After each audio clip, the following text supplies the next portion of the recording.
बहुते प्यारा एक ठे सोहर गाओ तनी। अगर अच्छा लगी तो लाइक शेयर कमेंट करके बताइए जा, पेज के फॉलो करब जा। अरे आगुर घुसका ससुर जी के धियावा, मोरा पीठी गरमी बहुत। अरे आगुर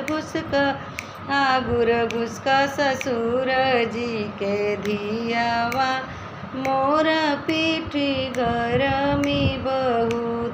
अरे तना बचन जब सुनली, कवन सुहावा खाट छोड़िया भुइया लोट। अरे तना बचन जब सुनली, कवन सुहावा खाट छोड़िया भुइया लोट।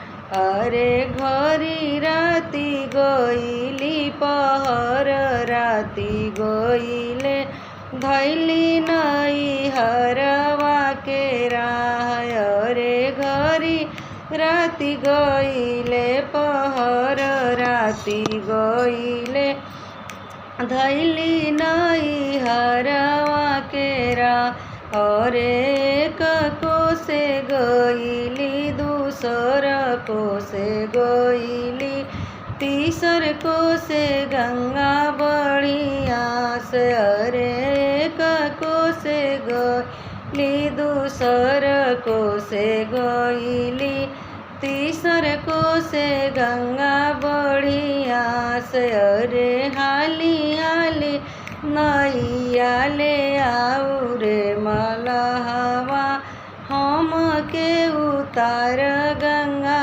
पार। अरे हाली हाली नैया ले आऊ रे मलहवा, हम के उतार गंगा पार। अरे आजू के दिनवा सरो एही जे बिताव, बिहाने उतारब गंगा पार। अरे आजू की रतिया सरो संगही बिताव, बिहाने उतारब गंगा पार। अरे दिनवा खियबो सरो जलवा मछरिया, रतिया ओढ़बो महाजाल। अरे दिनवा खियबो सरो जलवा मछरिया, रतिया ओढ़बो महाजाल। अरे आग लग सुमलहा जलवा मछरिया, बजर पर सुमहाजाल। अरे आग लग सुमलहा जलवा मछरिया, बजर पर सुमहाजाल।